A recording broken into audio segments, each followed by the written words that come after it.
Hello, friend, and welcome back to episode number 25 of my 31-day challenge, where every single day I'm answering your questions about creating a career or a business that you love. And in today's episode, we're talking about when should you abandon an idea? So we'll be diving into that. If you've got a question, you can ask me on social media. It's AlexMakesVR on Instagram and Twitter.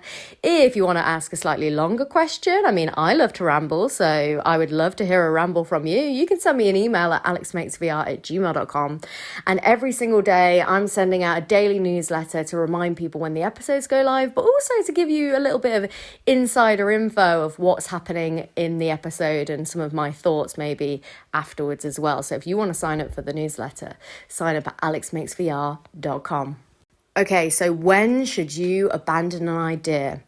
So the context for this question is that this person wants to build a product or a game or something like VR or AR related, something that's their own, so not a client commission project, but an idea that they've come up with themselves. And the question is, when should they abandon the idea? So this is a really tricky one. I think it really depends why you're doing the idea in the first place.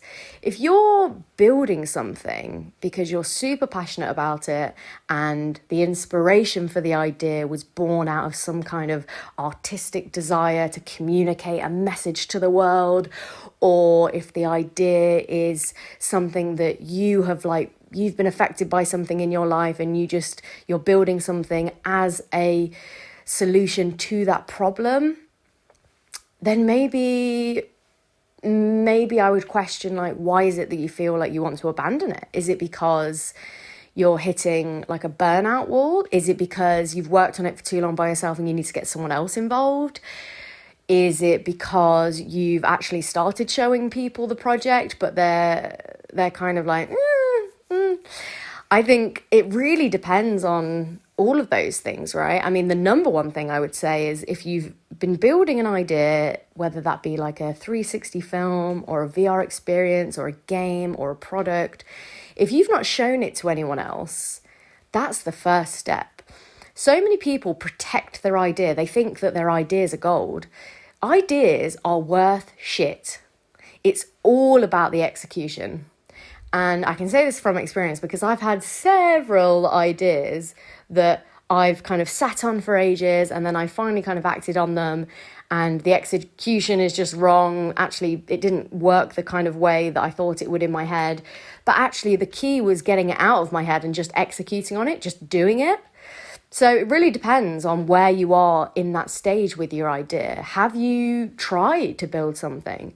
Are you getting frustrated because it doesn't quite fit with your vision of how you see it? In which case, maybe you need to look for someone else who is doing something similar and ask them to come on board or find a way to collaborate with that person, because maybe that person is more adequate in kind of bringing your idea to life. That was one of the hardest things I think for me to realize is sometimes, so for example, the press release has gone out officially for the fact that I am working on a voice interactive VR drama called Bad News. It is the first project to receive funding it's the first VR project, to receive funding from the BFI network, the British Film Institute. It's a massive deal. It's very, very exciting. I'm super, super excited about it. That idea lived in my head and in my notes on my iPhone for about a year and a half. And it wasn't until I started talking to a friend about it and I was like, I've had this idea for like a year and it keeps coming back to me and I keep adding notes to my phone about it, and I get I sometimes wake up at night and I have this idea of a particular shot that I want to happen in the film, or I've got, I almost I hear a bit of music and I see a scene play out in front of me and it's an idea that just hasn't gone away. And she was like, mate, that's a really cool idea. You need to do this. You need to just step on it and do it. And I was like, I don't know where to start. I feel overwhelmed because this idea has been in my head for so long. I feel paralyzed by not knowing what the next step should be. And she was like, let's get a pizza, let's get some beers, and let's just write this script. And so I sat down with my friend and we basically just bashed out the first draft of the Bad News script together in like a day. And then from there, it was like real, it was tangible. It was an idea that then I could actually go out and talk to people about, see what the interest would be, see if I was onto something. And this is where I ended up having a conversation with the BFI about it, who up until that point hadn't funded any VR projects because they've kind of shied away from investing in VR because they don't necessarily, in England anyway, they see it very much as that's more of like an arts thing. If it's not gaming, then it's an arts thing. It's not really like a film thing. Whereas now, thankfully, I've managed to, I guess, open their eyes to the possibilities of this as a new storytelling medium. And again, they read the script. I sat down, had a chat with one of the exec producers about my vision for it. But it wasn't just my vision. It was the fact that on cold, hard paper, I had this idea, the execution of it. I'd started that ball rolling. And then that allowed her to be like, yeah, this is really interesting. We're interested in this. And so it was taking the idea out of my head and actually, and again, I'm not taking credit for that at all. That is absolutely my friend Rebecca's like doing, because I'm not sure I would have ever maybe committed to bringing the idea to life if she hadn't said, this is a really good idea. You just need to act on it and stop overthinking it, which is one of the biggest pieces of advice that everyone gives me in my life. And I'm only now just starting to try and live by it, and it's the advice that I've passed on to you in previous episodes and I'll pass on again here, is just don't overthink things. So when it comes to like, when should you abandon the idea? So I think there's a few things. Firstly, if you've not shown it to anyone or if you've not talked to someone else about it, then that is absolutely the first step. Now, if it's an idea where you're hoping to be kind of commercially, you're hoping it becomes like a commercial entity, so it's like a product that you're hoping to sell to clients, or even necessarily like with Bad News, it's like, well, the reality is I want people to see it. So I need to make sure that my target audience, who I'd be going after, I want to make sure that they're actually interested in the idea and it seems like something. So I've like, since kind of getting the commission and doing several versions of the script now, getting ready to go into pre-production, I've sent the script to loads of different people in my life, some from the industry, some not from the industry, just to get a general feel about, you know, whether or not this is something that people are like, yeah, actually this, yeah, I really vibe with this, like with this character, or, oh God, the technology used in this bit is so cool. Like, can't wait to see that come to life. And just getting that kind of validation, get that feedback, like get it out of your head.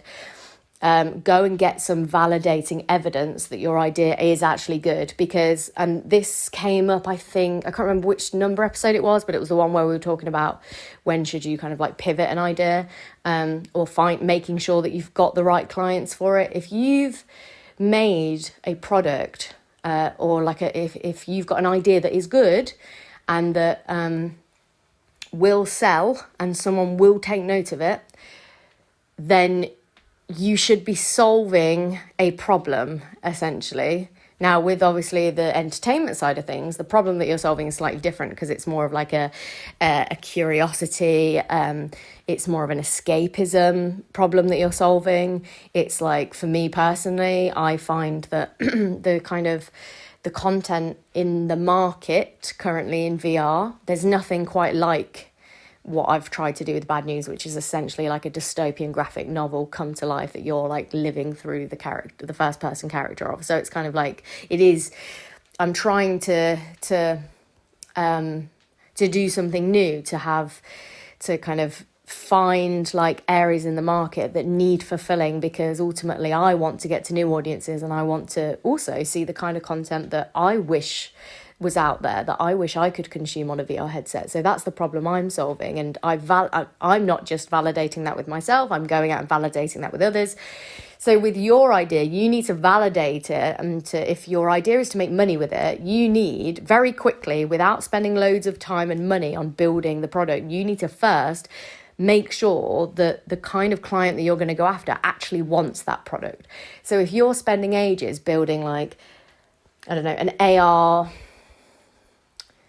let's say like an AR history game, and your idea is that you're going to sell it into schools, then you need to be having conversations very early on, like maybe do some concept art, maybe if it won't take you that long, do a bit of a sprint and get a bit of a prototype together. But very quickly, you need to be validating that idea with education, because very often they might be like, oh, I love this idea, but actually, what's the feasibility of being able to roll it out across the school? Like, how much does it cost? What's the infrastructure? How much resource will it take? Like, will I need staff that will need to have that specialist knowledge? Or will it be able to work on our iPads and our like phones that we already have in school that everyone can kind of use? Actually, it's super user friendly, so the kids will be able to like use it without much kind of thinking. Like, so it's all this like kind of stuff that you need to validate first. Now, there will come a time where if you've built a product or an idea and you've put it out into the world and people aren't paying attention or people aren't buying it, then it becomes the question of, okay, have you done everything that you can? Have you kind of like, a bit like, again, what I was saying to the other person's question when they were asking about whether they should pivot or not, one of my big pieces of advice to them, which if you haven't listened to the episode, a very roundabout thing was essentially they were going after the wrong clients. Like they thought that their client was new home builders, but actually where the market is right now and with what they want to do with the company, which is scale rather than do bespoke services, actually their client should have probably been like the architects that work with those new home builders, or should have been like existing kind of estate agents, or, you know, it was like, are you going after the right client? So that's number one. Are you actually going after the right audience, or do you need to slightly pivot that audience? And it's okay to like think that you're going after one particular audience and then say, actually, no, I was wrong. Like, this is the audience actually. And sometimes it will take ages to find that.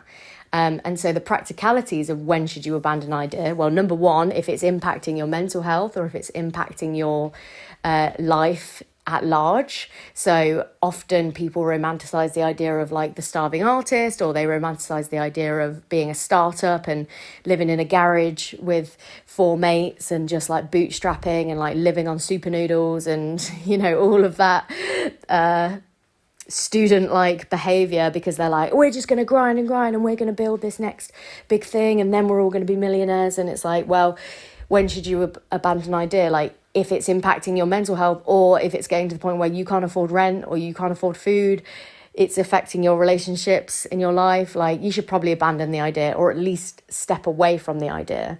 And that's another big thing as well, is like, don't be scared to take breaks from a project, especially one that you've got quite a big vision for.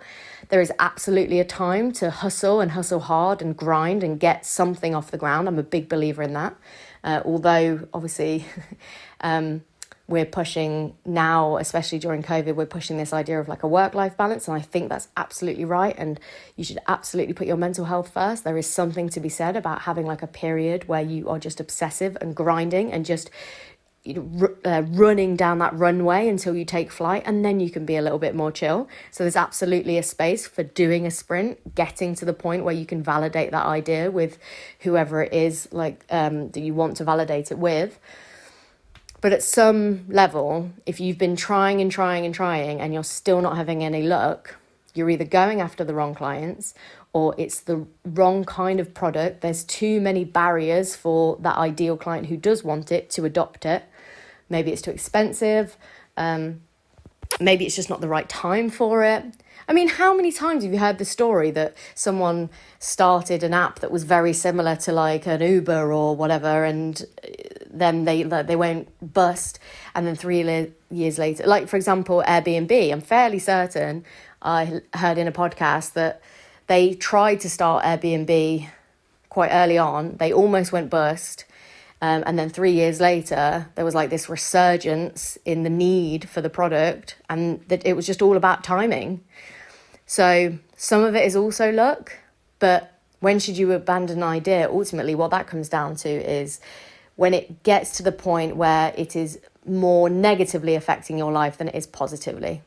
Because even if you build an idea that you love and no one likes it, no one wants to buy it, no one even sees it other than you, but if it gives you like passion, or if it's something that then is just becomes like a portfolio piece that you can show people that demonstrates certain skills, like, but you just really love doing it, then do it. Just do it. Just don't have those expectations that that idea needs to necessarily then cash flow or bring in anything else to your life, because sometimes doing it for the passion of it can be as rewarding, and there is a time and a place for those kind of ideas. So I hope this helps. This is the kind of question where maybe moving into more of like I'm on the phone with someone listening to the question so I can get a bit more context might be useful. And let me know if you would like that format going forward. Obviously, we're day 25 now with my 31-day challenge, and I'm starting to think about what August looks like. Absolutely, I will continue to be doing something, and I will continue to build on the podcast. But I might change the format. I might drop the consistency. I'm not sure yet, but I would love to hear from you. Like, what do you want from this podcast? What's been the most helpful? I've had some suggestions already about maybe doing like a week-long series that breaks down the process of a production, like from like the initial idea and getting money all the way through to delivering and getting it into festivals and distributing it. So that could be like a week-long series where every day I talk about a different element of a project. Would that be interesting? Would it be helpful to kind of switch to maybe more of like a coaching format where I'm on the phone with someone and I'm like, we talk for an hour and I try and give them very specific advice about their problem? Would that be something you'd be interested in?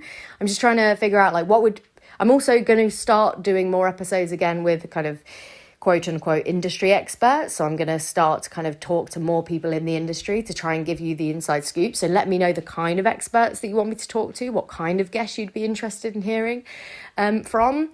And yeah, just generally, like, I feel like we're building this thing together, and I can't tell you, I know I keep talking about this, but I can't tell you how much I'm loving this, just purely from all the interaction that I'm having with you guys, like hearing you're listening to the episode and then you're getting something from it, or even just like, even just accompanying you on your morning walk or during your day or washing your dishes or whatever you're doing right now when you're listening to this.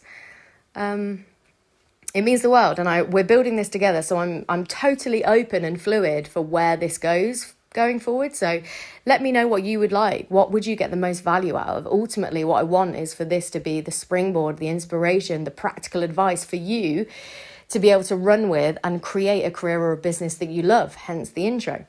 So let's do this thing. You can reach out to me, AlexMakesVR, on Instagram and Twitter.